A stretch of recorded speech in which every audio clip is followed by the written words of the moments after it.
Hello and welcome to the extra footage Project Ichor Week 1 Unknown Organism video.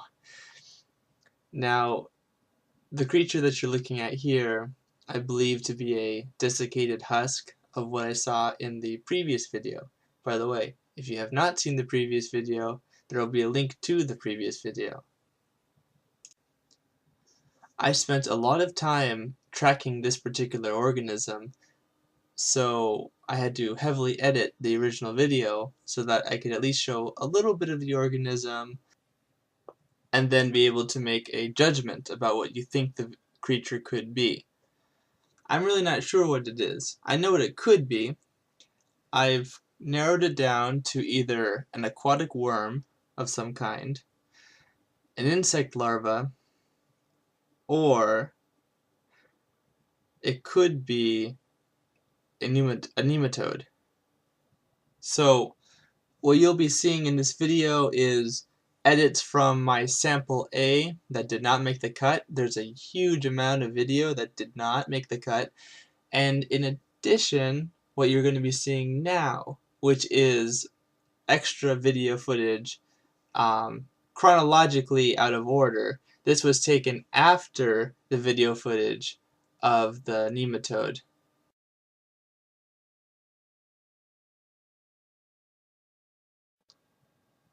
So I think at this point I will transition from this footage back to the footage from sample A. So in sample A, I came across this organism under a thallus of duckweed, and it was moving across, as you see now, the sample, mostly keeping itself hidden in the algae or the scum. You can kind of see the what I assume to be the intestinal tract of the organism. You can also see at various points in the video where the animal has obviously ingested something, like this pond scum, and it's just sitting there in its gut. The organism also has the ability to quickly retract its head if it feels damaged or threatened. At least that's what it looks like. It seems to have an undulating movement that you can see here as it moves and eats. And when it retracts itself, it undulates, and you can see that close to what looks like a zigzagging intestinal tract. Over here, we see what I think is the posterior region of the organism. It was kind of hard to find defining features.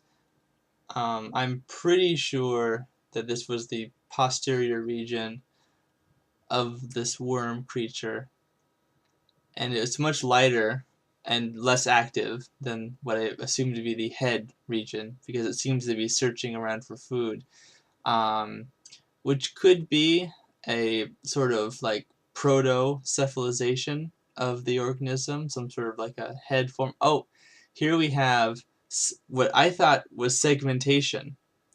So when you view the organism here, it looks like it's segmented, and worms are segmented creatures, like by definition, for the most part.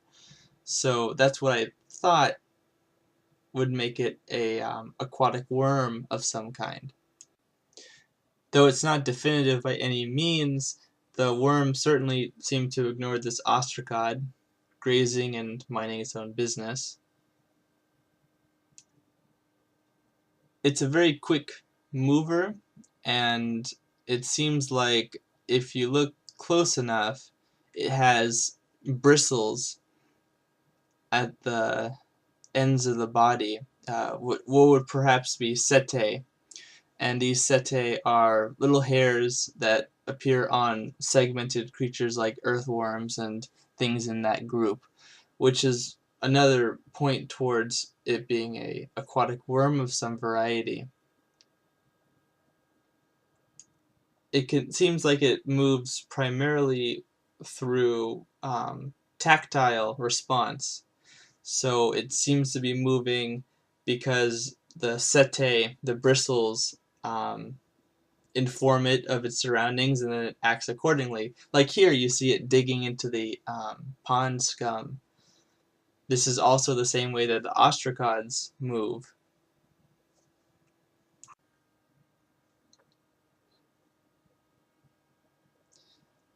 It seems to be desperately looking for something to latch into or latch onto.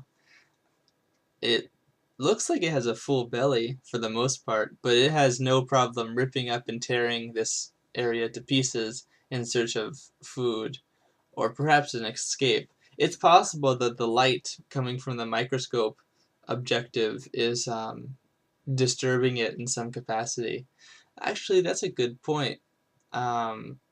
It could be very intolerant of that light and trying to find a way to hide from it.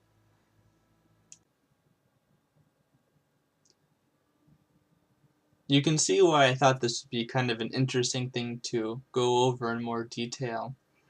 Unlike the various other organisms that I see in my pond water, it's not really all that similar at all.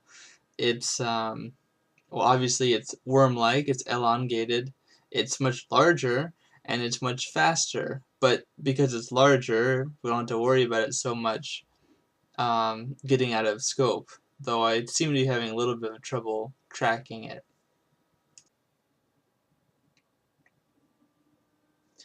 So now it's trying to, um, I'm not sure what this behavior was, but it looked like it was trying to sort of constrict its body around its habitat.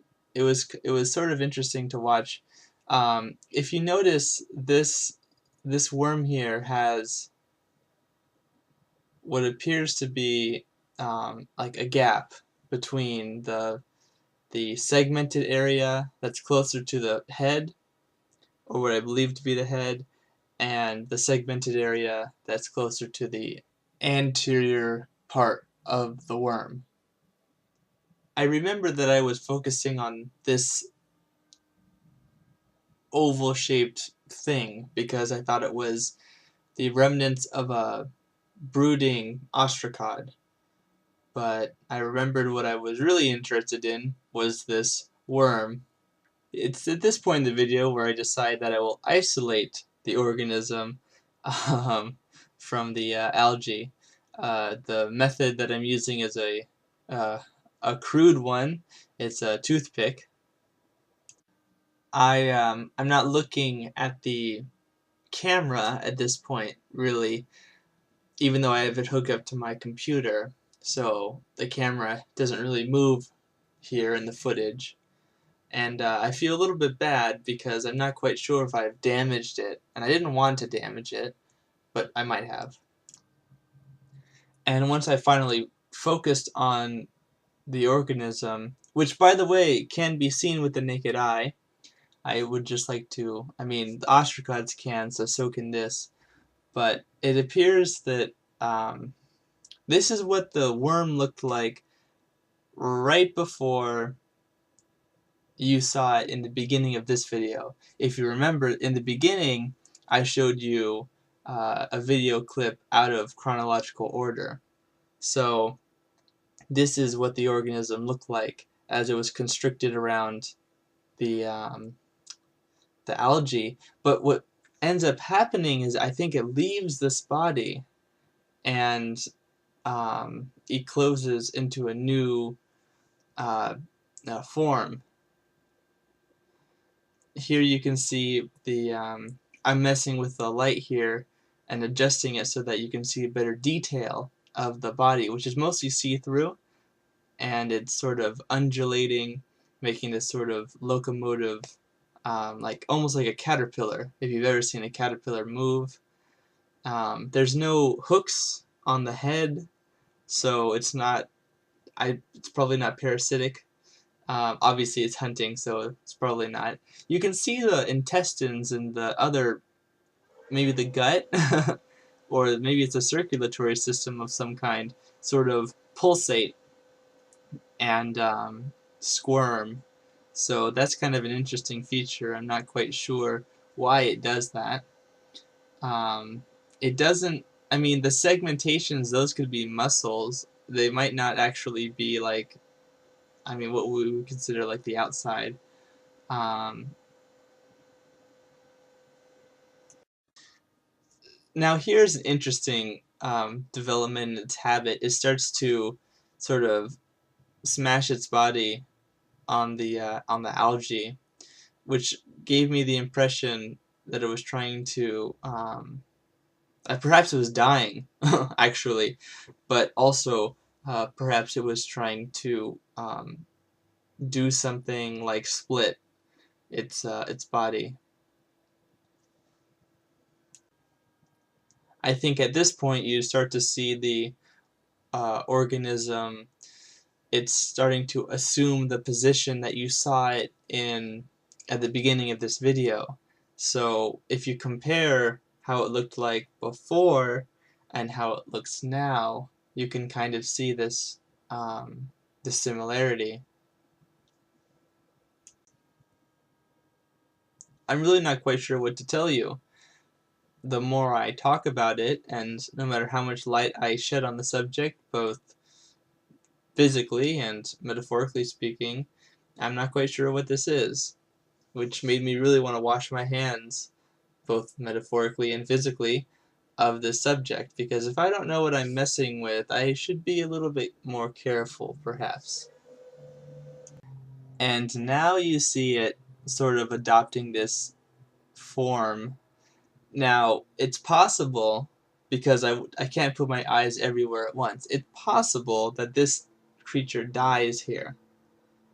As it's making this movement, you can see the water's kind of receding, um, but I don't think that's what happened. In any event, you'll be able to compare this organism with the organism that you see from the beginning of the video.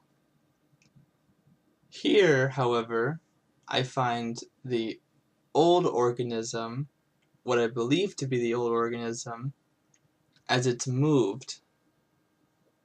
Now let me explain that. I believe that this original organism molted, and perhaps this is the new molt. I was afraid that it was going to be desiccated, so I put some more water on here. That's what that large orb is. It's an air bubble. You can tell that it's sort of moving sluggishly. If it did molt, perhaps that's why, but it's certainly possible that I might have damaged it in some capacity from when I was using the toothpick to move it and isolate it from the rest of the sample. Now, I tried to show as much of detail as possible by switching the focus and by moving around the light adjustments, but from what I can tell, this is the head area, and that appears to be the gut of some kind, a very long gut. You can even see the algae or whatever it is sort of rotating in its stomach, which is kind of cool to watch. You can see the setae. If you look really closely, you can see the bristles coming out of each segment. See, I'm already calling it a segment, so I believe it must be some sort of aquatic worm. Its body is certainly brown, but I believe that's from the food that's been eating, and maybe its natural color is sort of a pink or an off-white. I'm really interested in what other people have to say about this creature, because I can't put my thumb on it definitively. Yes, it's a very interesting creature. but the more I think about it, the more I think it's an aquatic freshwater worm of some kind, of which there are hundreds.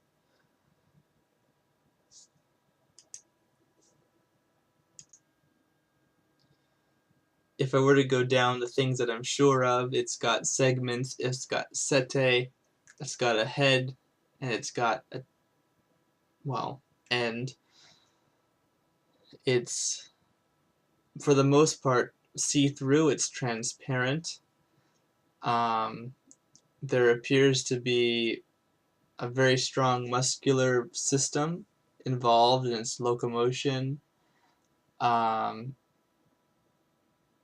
It's got sort of a pinkish, I want to say maybe circulatory system or something like that that holds everything together. And that's really about it that I can say definitively.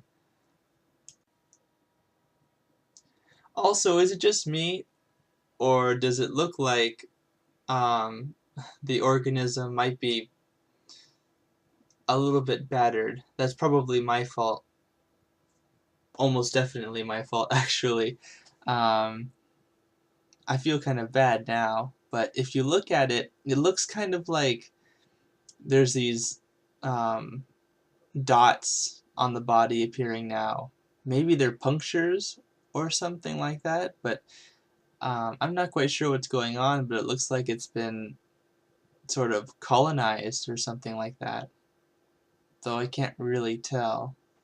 It's definitely not moving very much anymore, but when I put it in the sample, um, when I put it into the vial sample to return back into the aquarium, it seemed to still move at least a little bit. So I think it'll be okay. And if not, well, it'll be recycled. And so we've come full circle.